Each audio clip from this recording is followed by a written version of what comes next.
I'm a flag expert, and I get asked a lot of flag etiquette questions.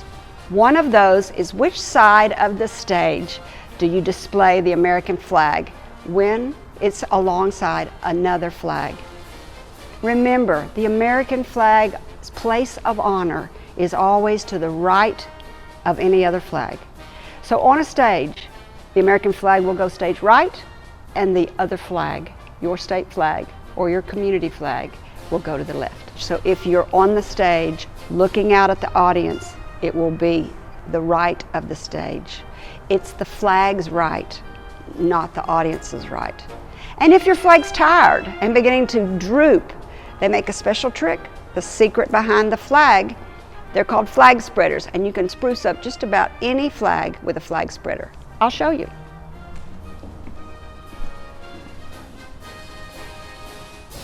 That's a flag spreader.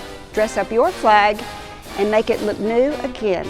For more tips about flag etiquette, visit FlagandBanner.com. I'm Kerry McCoy, founder and president of FlagandBanner.com since 1975.